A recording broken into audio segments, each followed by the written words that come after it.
I keep feeling like I should be waking up from a dream right now, and it's just not happening. So yeah, it's like a movie or something. This is Amy Velarde, recounting the day she found her mother, father, and 2 grandmothers dead inside their trailer home in Pendleton, South Carolina. While she appeared teary-eyed and heartbroken in every interview, her husband, as you can see, remained stoic and emotionless, and soon enough, you'll understand why. Before we dive into this case, we want to extend our deepest condolences to the family and friends of the victims. What happened here was senseless, brutal, and far too soon. Anderson County, South Carolina, is the kind of place where people still wave to their neighbors, where Sunday church services fill the streets with families, and where everyone seems to know everyone else. Nestled on the eastern edge of the Bible Belt, the community has always taken pride in its faith, patriotism, and close family ties. Of course, like any other small town, it's seen its share of trouble. A few drug offenses, some domestic violence, the occasional theft. But nothing, absolutely nothing, prepared them for the horror that unfolded on Refuge Road during Halloween of 2015. At that time, Amy and her husband, Ross Velarde, had just gotten married.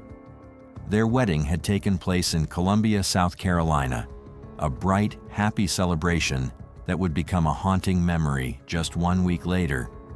After the wedding, the newlyweds moved into a trailer on Refuge Road in Pendleton, a quiet rural community where Amy's family also lived. Just a few yards away, in another trailer on the same property, lived Amy's 60-year-old mother, Kathy Scott, her 59-year-old stepfather, Mike Scott, Mike's elderly mother, Barbara, and Amy's grandmother, Violet Taylor, who was in her early 80s. According to Amy's account, she stopped by her mother's trailer briefly on Halloween night around 8 p.m. Everything seemed normal then. The next morning, on November 1st, Amy and Ross drove to Blythewood to pick up Amy's 2 children from a previous relationship who had spent the weekend with Ross's parents. The day passed quietly. They had dinner, watched TV, and returned to Pendleton later that night. Amy said she didn't speak to anyone in her family's trailer that evening and assumed everyone had turned in early after Halloween. But the following morning, November 2nd, 2015, things started to feel off. Amy noticed her mother wasn't outside walking the dogs like she did every morning. At first, Amy didn't panic. Her mom lived with 3 other adults, and if something had happened, surely someone would have called her by now. Still, something didn't sit right, so she picked up the phone and called the trailer. No one answered. She said she left a message and waited a few minutes, expecting a quick call back. When no one returned the call, Amy decided to walk over herself. When she reached the back door, she noticed it was slightly open. Strange for a house that was usually locked up tight. She knocked, called out for her mom, and waited. Silence. The house was dark inside, curtains drawn, not a sound anywhere. She stepped inside cautiously. As her eyes adjusted, she thought she saw shapes on the floor that didn't belong there. When she finally flicked on a light switch, she was met with a sight that would haunt her forever. On the living room floor lay the bloodied, lifeless bodies of her grandmother Violet, her stepfather Mike, and his mother Barbara.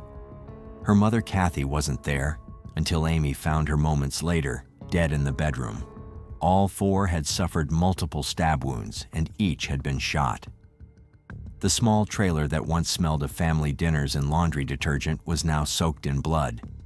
Amy said she checked for pulses, tried to make sense of what she was seeing, and then grabbed the phone to call 911 around 12:30 p.m. The dispatcher told her to step outside and wait for deputies to arrive. Oh my God, I need somebody out here. What's going on?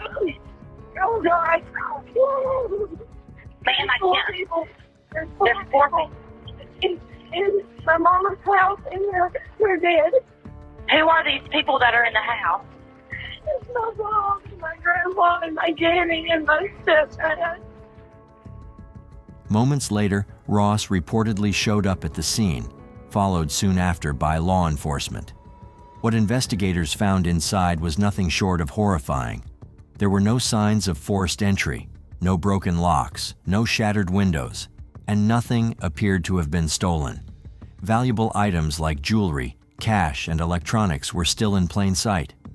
It was immediately clear to investigators that this wasn't a robbery gone wrong. The level of violence suggested something far more personal. At first, detectives briefly considered the possibility of a murder side, but that theory was quickly ruled out. Each victim had been stabbed and then shot, with wounds that didn't match a single shooter scenario. Whoever committed this crime had taken their time, moving from room to room, making sure no one was left alive. And just to give you an idea of how horrific this crime really was, it wasn't just a simple killing. It was a full-on massacre. Each of the 4 victims suffered multiple wounds. They were stabbed, shot, and brutally mutilated. In fact, Mike Scott, his mother Barbara Scott, and Violet Taylor, Kathy's mother, all had their throats slit. Investigators believed they were already dead before being shot, as though the killer wanted to make absolutely sure none of them survived. But the same couldn't be said for Amy's mother, Kathy Scott. The medical examiner discovered that the stab wound in her chest wasn't fatal, which meant she was still alive when she was shot. That small but chilling detail sent shivers down every investigator's spine. Whoever did this didn't just want the family dead, they wanted them to suffer. Now, in most homicides this gruesome, the killers aren't random strangers. They're usually people close to the victims, someone who knows them, who shared dinners, laughter, or even holidays with them, someone who carries a personal grudge. And that realization made detectives immediately turn their attention to Amy and her husband, Ross Velarde. After all, who could be closer to the Scotts than their own daughter and son-in-law? To be fair, Amy and Ross didn't look like killers at first glance. They showed up in interviews, Amy often in tears, talking about how deeply she missed her parents and grandmother, how her world fell apart the day she found them dead. I keep feeling like I should be waking up from a dream right now, and it's just not happening. So yeah, it's like a movie or something. It's not supposed to be real life. I went to knock on the door and I walked in. It was dark. I heard TVs on and I flipped the light on, and that's about as far as I can go on that one. Velarde says her family has been kept out of the loop during the investigation, while investigators do everything they can to solve the crime. And I understand, there again, they've got a job to do, but sometimes as family members, we want answers. And we just want to know what's going on. A week after the murder, Amy gave another interview showing her grief-stricken face. The stuff you see on TV, that has nothing, that you can't compare that. You can't compare that. A week after a quadruple murder, a family is still searching for answers. Today we got new details in the investigation, but the family says there's still so much that just doesn't make sense. The sheriff released new information at a news conference this afternoon. Mike Manzoni was there, and he also talked with the victim's family. We used to have family dinners right here. For Amy Velarde, It's just been a blur. less than a week ago, she found her mother, Kathy Scott, her mother's husband, Mike Scott, and their 2 mothers, Barbara Scott and Violet Taylor, shot to death inside this Pendleton house. She and her husband talked with me today in the very house where it all happened after spending much of the past week throwing out nearly everything inside. The guys have been, ripping up carpets and stuff like that. She wants answers. We're working diligently on this case. And this afternoon, the Anderson County Sheriff's Office held a news conference and gave us some. Investigators now say they believe the 4 victims were murdered in this house sometime on Saturday. That's a day earlier than first thought, but family members say that just doesn't add up. I know myself and my brothers saw them right around the 6 o'clock time frame. Shortly after that, I saw him go in the house about 8. And they say they never heard any gunshots or anything out of the ordinary from their house just around the corner. Investigators say autopsies showed other traumatic injuries to the victims and revealed that each of them ate about an hour before they died. The back door was unlocked when I came and discovered everyone. But Velarde and her husband say there are a couple other things that make them suspect this was more than a quadruple murder. there's been things that Amy has mentioned, jewelry-wise, that are not on the search warrant. Not on search warrant, And they have not here. been found in the home yet. So either... Including my mother's pocketbook. Yep, her mother's pocketbook. You haven't found that? Correct. Mike's wallet has been missing as well. The motive wasn't clear at first. Investigators knew that in family killings, the reason can sometimes be painfully ordinary: jealousy, inheritance, resentment, or a long simmering argument about money that finally explodes into violence. Then came the discovery that changed everything. During the initial search of the Velarde trailer, deputies stumbled upon something that made their jaws drop: a gun safe containing 18 firearms, 2 vehicles, and $887,000 in cash. And this wasn't just loose money stuffed into bags or boxes. It was meticulously wrapped and organized, separated by denomination and even by year, as if counted and filed away by someone with a system. That detail immediately stood out because it mirrored how Mike Scott, Amy's father, used to store his own cash. Mike had a side business buying and selling gold, and everyone who knew him said he kept large sums of money at home, always wrapped by year and denomination, just like what was found in Amy and Ross's trailer. When questioned about it, Amy denied that the money had anything to do with her father. She insisted that she and Ross had saved it themselves over the years. But when detectives pressed for proof, bank statements, records, anything, they came up empty. There was no evidence that the Velardes had ever earned, saved, or handled that much money in their lives. So investigators began digging into the couple's financial background, and what they found painted a completely different story. Amy and Ross owned a dog grooming business, but it was struggling badly. It hadn't turned a profit in months, and the landlord of the space they rented was threatening to evict them. Their vehicles were nearly repossessed, and they were drowning in unpaid bills. In fact, Ross had written a post-dated check for $8,000 to their landlord, promising it would clear by November 2nd, but there weren't enough funds in their account to cover it. The only steady income they had was Ross's small Marine Corps pension. That was it. So how could two people with that kind of financial hardship have nearly $900,000 in neatly wrapped cash? The timeline made it even more suspicious. After the murders, Amy became the executor of her mother's estate, worth around $140,000. Investigators later found that Amy drained the entire account almost immediately, bringing the balance down to less than $1,000. No one could determine where the rest of the money went. By now, Amy and Ross were no longer just grieving family members in the eyes of law enforcement. They were prime suspects. Everything about their story felt off. Their financial crisis, the hidden fortune, and their cold behavior after the murders all pointed to something deeper. But that wasn't the only red flag. Amy told detectives that before going over to check on her family, she had called her parents' house and left a voicemail message, shouting for them to pick up the phone. However, when investigators examined the home's answering machine, there was no message at all. It was as if that call never happened. When detectives started speaking with the Scotts' relatives and friends, an uncomfortable truth came out. Many of them said Amy and her parents didn't get along. The tension had been building for years, and at one point, Amy had even forbidden her own children from visiting their grandmother. Others said Amy and Ross often argued with the family about money and inheritance. Then came the coroner's report. Grim, but crucial. Based on decomposition and other factors, it was determined that the victims had likely been dead for several hours to more than a full day before Amy claimed to have found them. That meant the killings likely took place on October 31st or November 1st, right before Amy discovered the bodies. Ballistics testing later revealed that all the bullets recovered from the victims came from the same firearm, though it wasn't one of the guns seized from the Velarde trailer.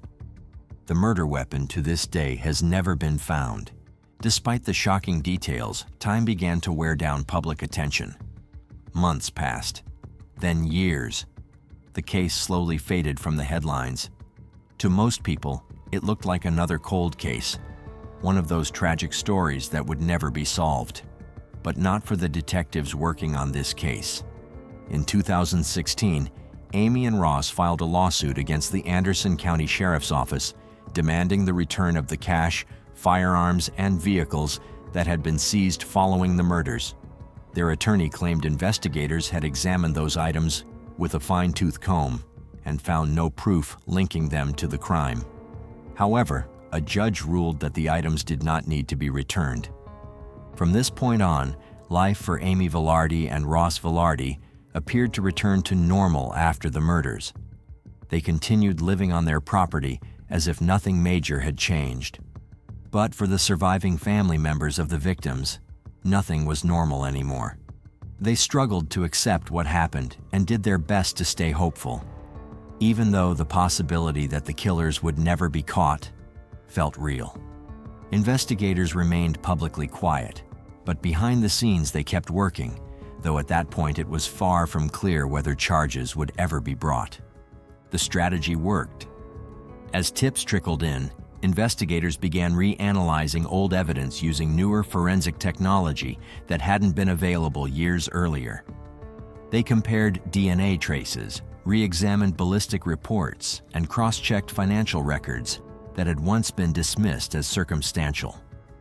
During this renewed probe, investigators reportedly uncovered financial inconsistencies linking Amy and Ross Vallard directly to the victims' missing money.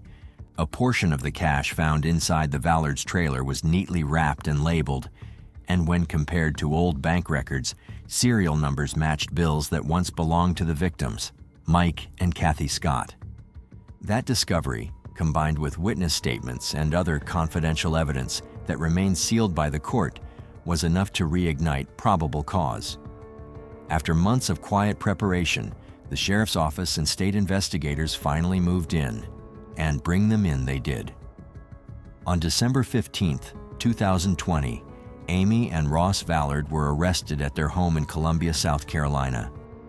Deputies surrounded the property in a coordinated dawn operation, catching the pair completely off guard. They were handcuffed on the spot and transported back to Anderson County, where they were each charged with 4 counts of murder. Later that day, during a press conference, Sheriff McBride confirmed what many had long suspected, that Amy and Ross had been considered persons of interest from the very beginning. He described the murders as senseless and brutal, emphasizing that while he couldn't yet reveal every detail of the evidence, investigators finally had the proof they needed to bring the couple before a judge.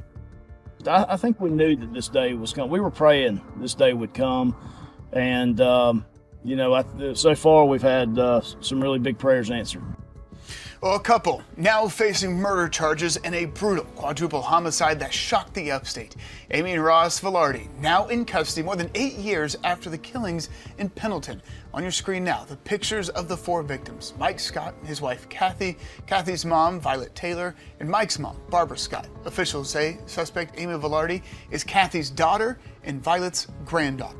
The first court appearance for the Velardes came on December 16, 2023, when they appeared at their preliminary bond hearing and were ordered back to jail. Their next bond hearing was scheduled for February 14, 2024. At that hearing, prosecutor Heather Weiss from the South Carolina Attorney General's office told the court that 2 homemade shanks had been found in Amy's jail cell the previous day.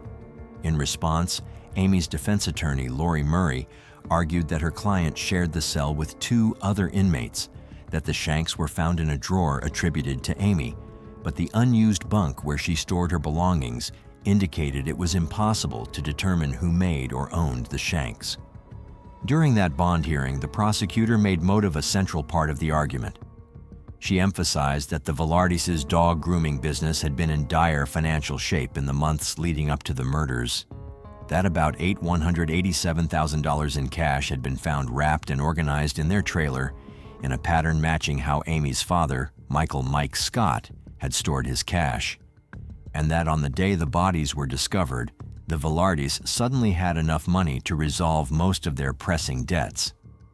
The prosecutor argued, Amy and Ross were the only ones who stood to truly benefit from the deaths of those 4 victims. They also pointed to Ross's Marine Corps combat training as possibly explaining the brutal efficiency seen in the murders. The defense attorney countered that using Ross's military service against him was unfair, and that there was no clear proof that the issued ABAR knife was used in the crime. The second bond hearing was also the first time many of the victims' family members were allowed to directly address the court. Pam, the daughter of Barbara Scott, described how her and the family's everyday lives had been permanently altered by the killings, and said many unanswered questions remained. Tammy, the granddaughter of Violet Taylor, said that for 8 years her family had lived in fear that the killer or killers might come after them too. Sheriff McBride agreed with the victim families and the prosecution that the Velardes should remain in custody. The defense reiterated that the Velardes had lived in South Carolina for 8 years after the crime and could have fled if they were a flight risk, implying that this fact weighed in their favor. The prosecution maintained the opposite view. The judge denied bond at that hearing as well, and hearings remain forthcoming while the case heads to trial. Of course, there remains a possibility that the case could be resolved without a full trial or even result in the suspect's release, though commentators believe that outcome is unlikely given the weight of the evidentiary and procedural developments so far. As one family member put it, despite all that time in the arrests, there are still lots of questions that haven't been answered. Many of those answers are expected in the next few months as the court process continues. As of now, there have been no major updates throughout 2025, no trial schedules, no verdicts, and no plea deals. The case still sits in limbo, officially marked as pending. All we can do is hope that when justice finally arrives, it does so in full. But let's be real. If you were the one to judge this case, who do you think is truly responsible? Drop your thoughts below and remember to stay safe. Because sometimes the people you think you know the most can turn out to be the ones you should fear the most. Now, Halloween murders are not isolated incidents. We've seen several cases around this time, and the next one we'll look at follows this unsettling pattern. In the dead of night, an upscale São Paulo home was destroyed. A well-off nuclear family was torn apart when a killer entered and left behind a scene of such horror that it will be talked about for months. 2 lives ended brutally and one was mysteriously spared. The daughter, alone, grieving, left to pick up the pieces of what was lost. But something doesn't add up. Why was she untouched? Why does she seem so calm? And wait, what is she doing hanging out with the very man who murdered her parents? This is not what you expected. A late-night break-in, alarms turned off, parents murdered while the children remained safe. O que será que tem a dizer hoje a menina bem-nascida que é acusada de ter participado da morte dos pais em outubro de 2002 em São Paulo? O que ela tentou dizer e o que ela tentou esconder? E o que os advogados esperavam dessa entrevista? É o que você vai ver agora. Furar o bloqueio formado em torno de Suzanne von Richthofen não foi fácil. Desde que saiu da cadeia, em junho do ano passado, a jovem tem contado com a proteção deste homem, Denivaldo Barney, amigo da família Richthofen. Ela começa a entrevista mostrando fotos de amigos e da família. How did we even get here? Let's rewind.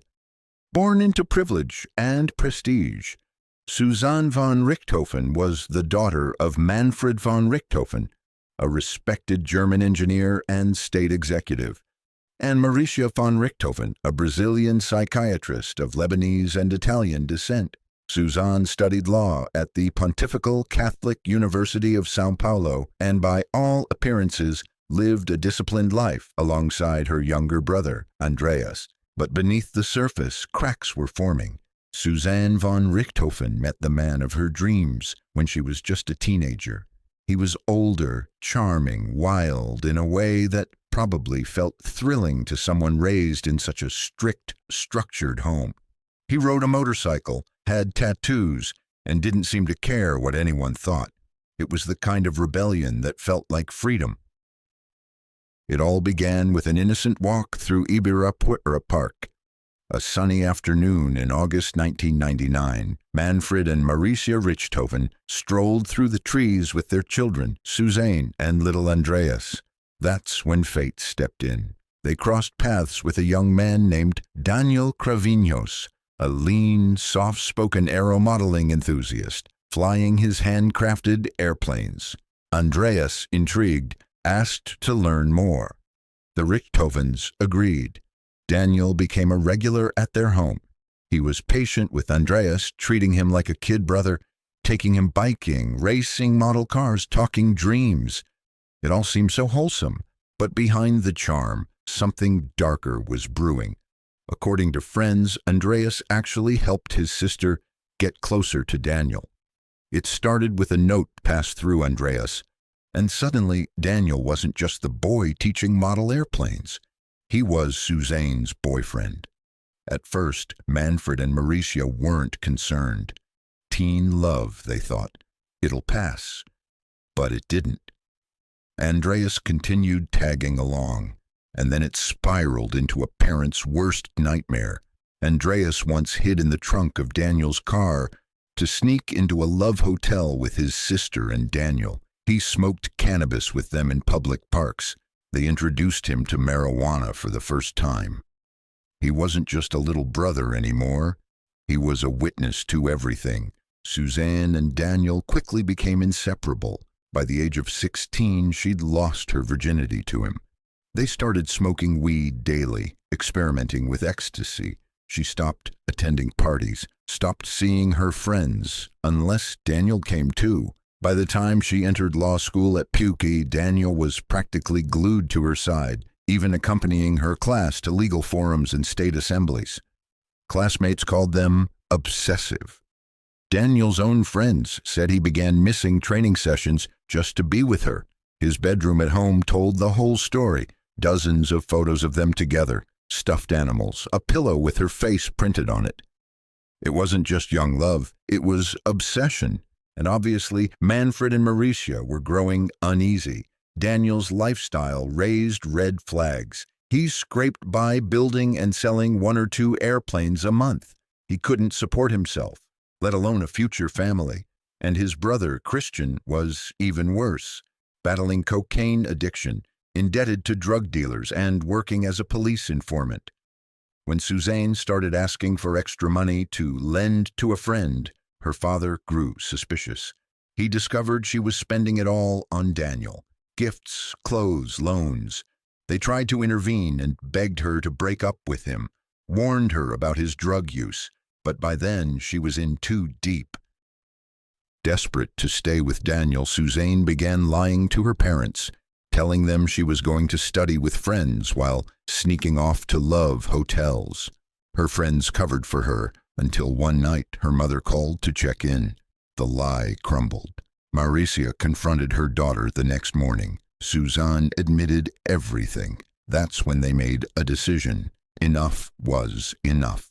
Daniel was banned from their daughter's life. Suzanne promised to end it. She even removed the ring Daniel had given her. But behind their backs, the relationship continued. But this is when she grew distant. Gone were the long chats with her mother. Gone was the closeness she once had with her family. Every visit with Daniel ended in a screaming match. In July 2002, while her parents were away for a month, and for Suzanne, the experience was a dream. Just her and Daniel, living as if they were free. When Manfred and Mauricia returned, Suzanne demanded that her father buy her an apartment so that she could live with her boyfriend comfortably. Appalled at the entitlement, Manfred refused. She needed to finish her degree, get a job, and do it herself, he argued. Suzanne was not having it. She didn't just want freedom, she wanted them gone.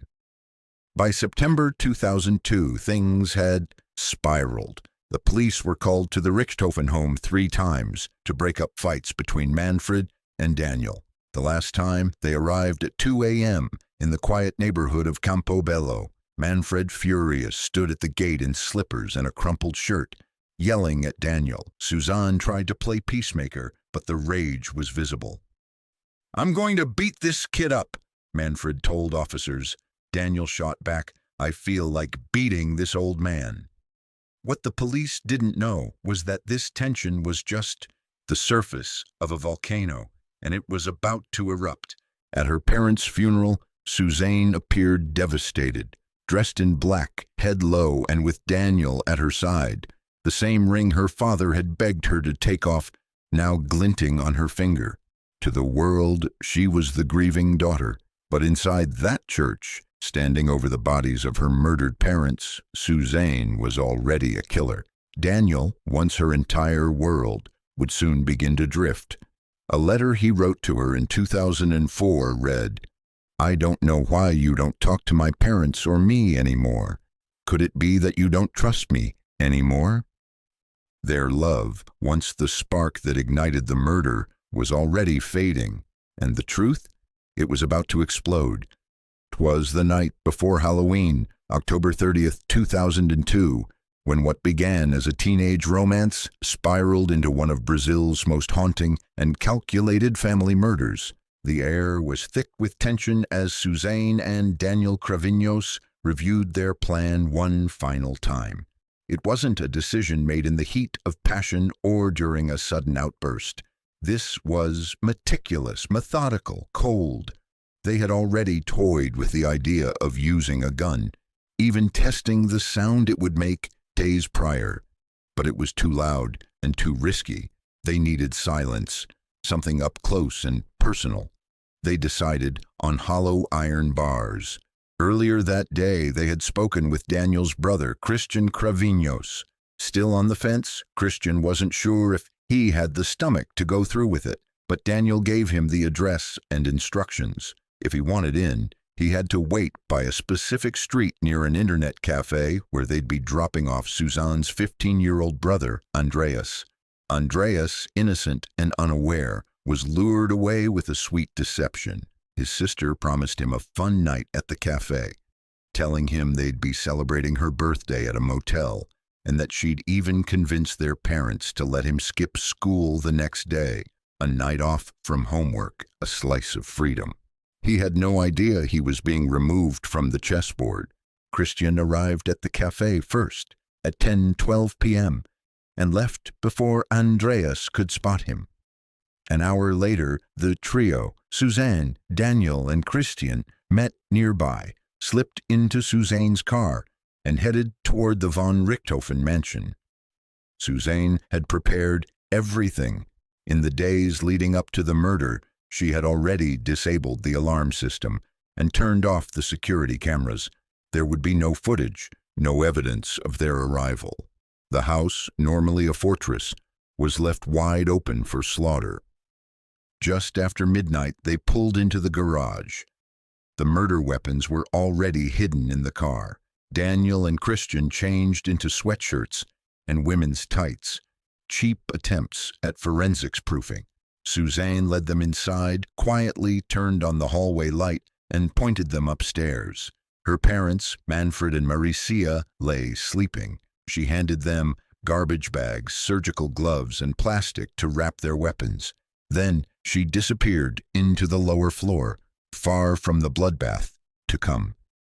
The two brothers entered the bedroom like shadows.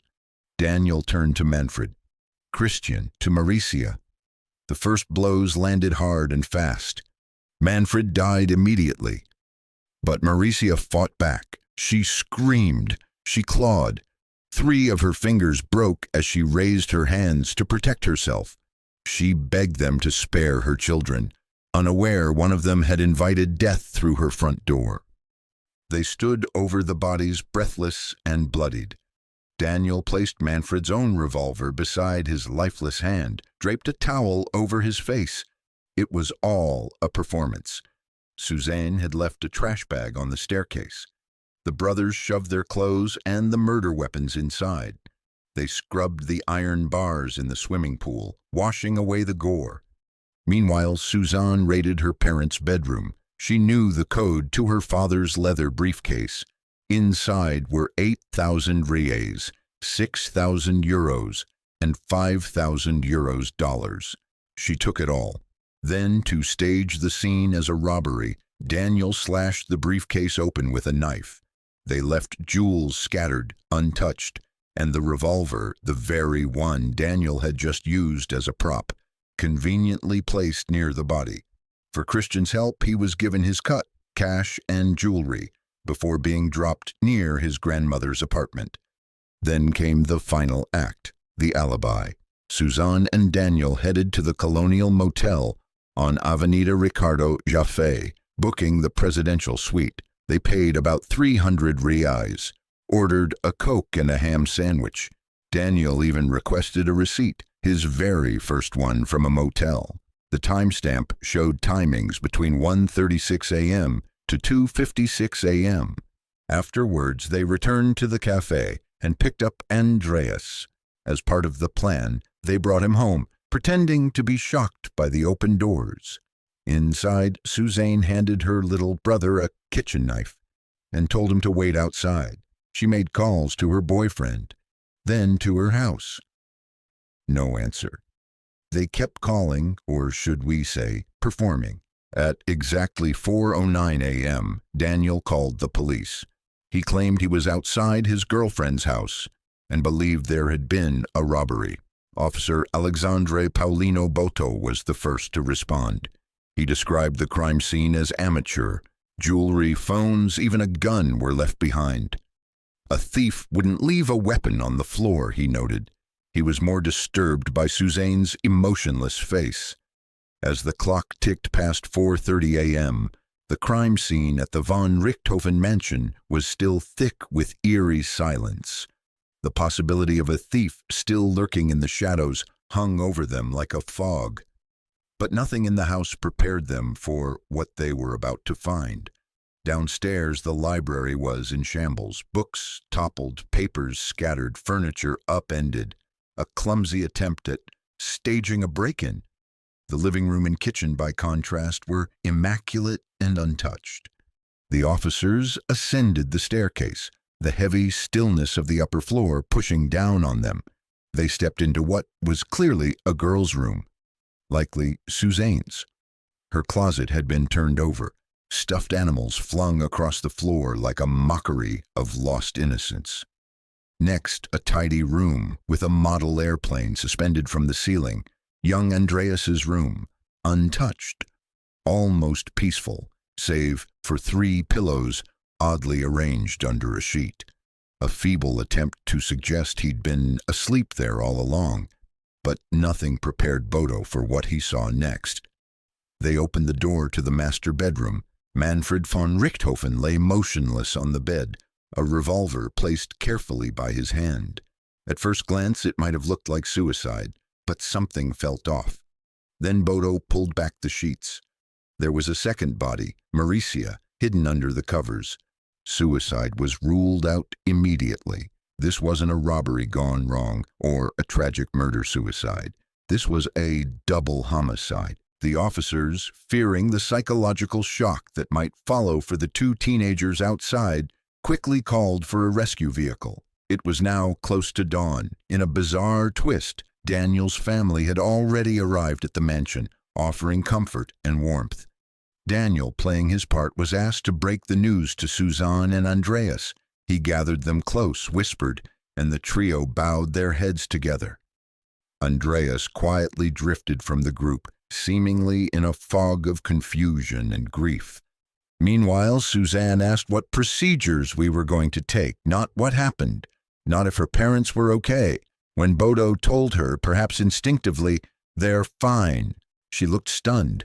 "How?" she asked. Daniel arrived soon after, asking oddly specific questions. Was anything taken? Was the briefcase with the cash missing? The couple's masks eventually slipped, but not before they tried to write the ending themselves. A story of robbery, of coincidence. But no thief had come for the von Richthofens that night. Their own daughter had. By 5 a.m., the media was already buzzing outside. Astrogildo Cravinhos, Daniel and Christian's father, stepped forward, giving statements to the press, while the children of the murdered couple were taken to the police station. The tragedy was quickly turning into a circus, but the most disturbing scenes were yet to unfold. Inside the police station, while the air hung heavy with tension and trauma, Suzanne leaned comfortably against Daniel's shoulder and took a nap. Andreas, in stark contrast, looked shattered, curled in on himself, silent, shaken, processing what his 15-year-old mind could barely comprehend. Meanwhile, Suzanne and Daniel exchanged affectionate touches, like giddy teenagers at a sleepover. Not just once. Over and over, cuddles, whispers, kisses, right there in front of the police officers, the witnesses, the press, as if nothing had happened, as if they hadn't orchestrated every moment of the night before. As they filed their official statement, Suzanne turned to the police chief, Dr. Enjolras Relo de Araujo. Her voice soft, almost playful, she declared, "I would like you to kill and torture these people that killed my parents." Then she smiled at Daniel. It was a smile that haunted everyone in the room, because in that single glance, filled with irony, audacity, and cold delight, it became clear she wasn't mourning. She was performing. From the very beginning, the scene inside the von Richthofen mansion didn't add up. To the seasoned investigators of the Homicide and Personal Protection Department, DHPP, this wasn't the work of professional burglars. It was the clumsy staging of a crime meant to look like a robbery. But something was off. Too many things were left behind. Expensive jewelry scattered but untouched, electronics in plain sight, a revolver placed delicately next to a corpse.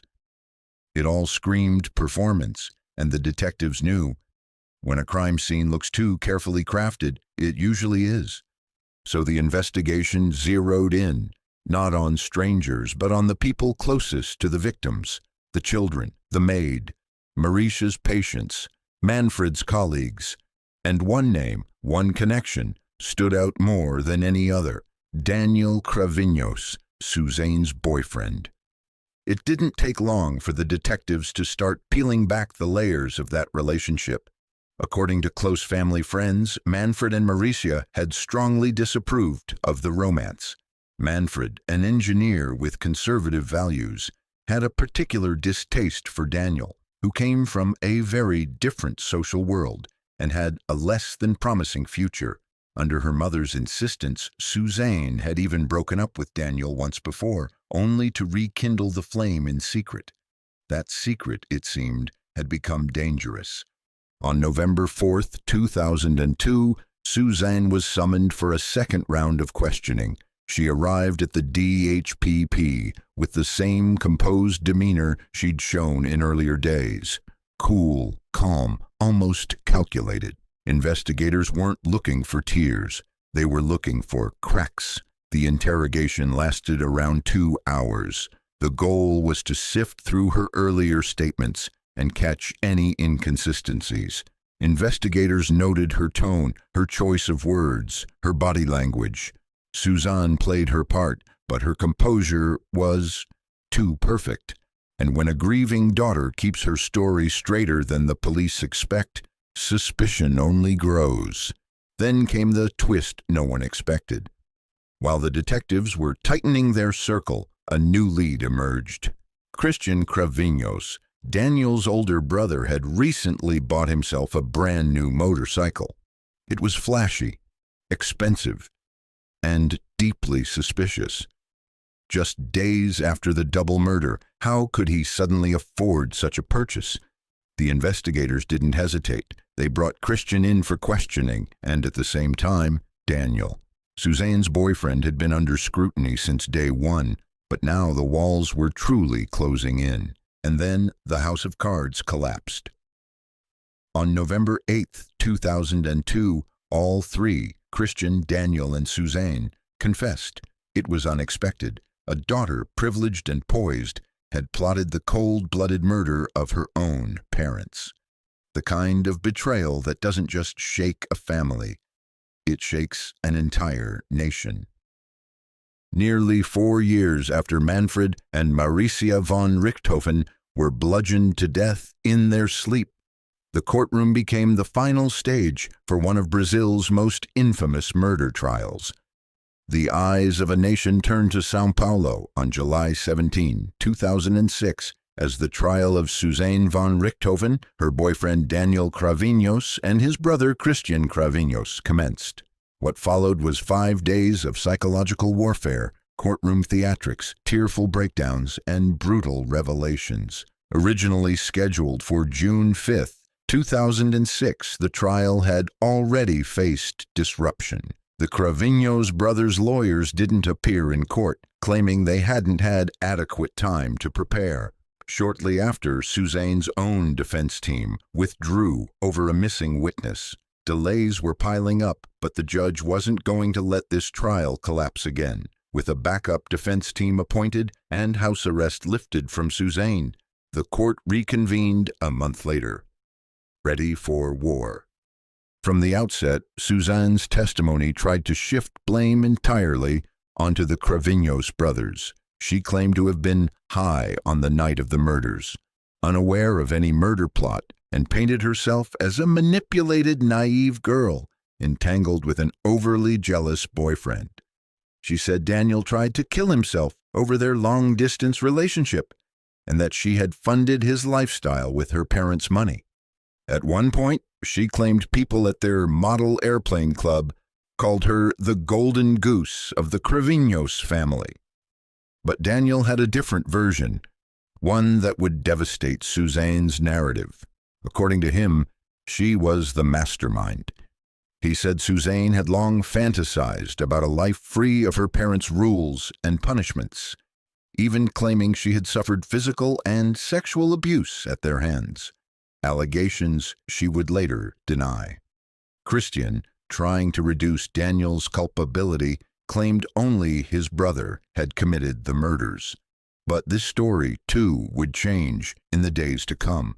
Then Andreas von Richthofen, the youngest in the family, took the stand. His voice, though steady, echoed devastation. He denied any abuse from their parents and insisted their family was normal. Andreas revealed that he was emotionally manipulated into forgiving his sister, something he deeply regretted. He didn't believe her repentance. He feared her. They say she's a psychopath. I don't know. But you can expect anything from a person like that. Suzanne had even tried to blame the murder weapon on him, a blatant lie Andreas claimed. Police Chief Cynthia Tucunduva Gomez testified that the killings were likely simultaneous, discrediting Christian's earlier version of Daniel acting alone. And even more chilling, after her confession, Suzanne had calmly combed her hair and asked Daniel if she looked pretty for her mugshot. Nadia Cravinhos, the mother of Daniel and Christian, gave a tearful, complicated testimony. She spoke of her shame, forgiveness, and the manipulation of her sons. She claimed Manfred and Maricia were abusive alcoholics and backed the theory of SA. Hours later, Christian recanted his earlier statements, now admitting he had struck Maricia himself and that Suzanne had orchestrated the entire plan. She'd told them she had no life under her parents and claimed her father tried to SA her when she was 13. Christian sobbed as he recalled her words after the murders. "You didn't take anything from me. You gave me a new life." The fourth day brought forensic photos that left the courtroom shaken. The brutality of the crime became undeniable. Suzanne, Daniel, and Christian All turned their backs to avoid the images of Manfred's mutilated face and Mauricia's slow, agonizing death. Love letters between Suzanne and Daniel were read aloud, filled with intimate nicknames and declarations. Daniel wept. Suzanne stayed stone-faced, turning her chair away from her former lover. Her detachment was glaring. The prosecution emphasized how quickly the trio moved on after the murder. Daniel and Suzanne kissed passionately at the police station, while Christian celebrated with a barbecue and a motorcycle purchase. In the early hours of July 22, 2006, Judge Alberto Anderson Filho announced the verdicts. Suzanne von Richthofen was convicted of double homicide, deemed cold, calculating, and fully responsible for the crime.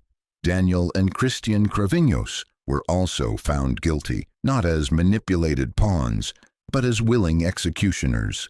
Suzanne got 39 years and 6 months in prison. Daniel Cravinhos got 39 years and 6 months. Christian Cravinhos got 38 years and 6 months. A chilling irony hung in the air. The very inheritance Suzanne hoped to unlock with her parents' deaths would now fund her prison meals. After her arrest and conviction, Suzanne spent 16 years behind bars at the Penitenciaria Feminina, Santa Maria Eufrasia Pelletier, in Tremembe, São Paulo. On January 11, 2023, she was released on probation and slipped into a quieter life, at least temporarily. De mãos dadas com o protetor, fala sobre a relação com o ex-namorado Daniel Cravinhos. Eu me arrependo muito. Você acha que se você não tivesse conhecido o Daniel, nada disso teria acontecido na sua vida? Não, nada disso, nada disso. Suzane olha para Barney. A entrevista continua. Ela diz ter sido manipulada pelo ex-namorado. She initially retreated to rural Angatuba, where some of her ex-boyfriend's relatives resided, living largely out of the public eye. But it didn't last long. Just a month later, Suzanne re-entered headlines when she launched an online store, drawing sharp public criticism for trying to profit from a life forever associated with one of Brazil's most infamous crimes.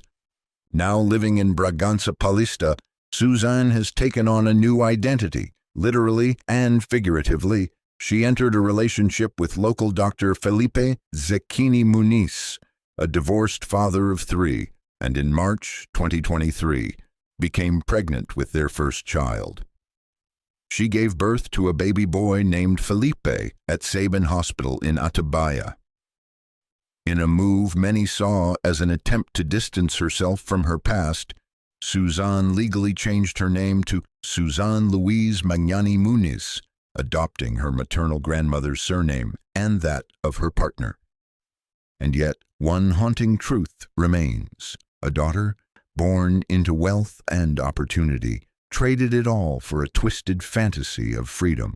Was it manipulation, greed, trauma, or pure evil? Whatever the answer, the von Richthofen murders remain one of Brazil's darkest tales, not just because of the crime, but because of why it was committed. Share your thoughts in the comments below. If you've made it this far, be sure to check out this next video. I think you'll enjoy it. Thank you once again for watching.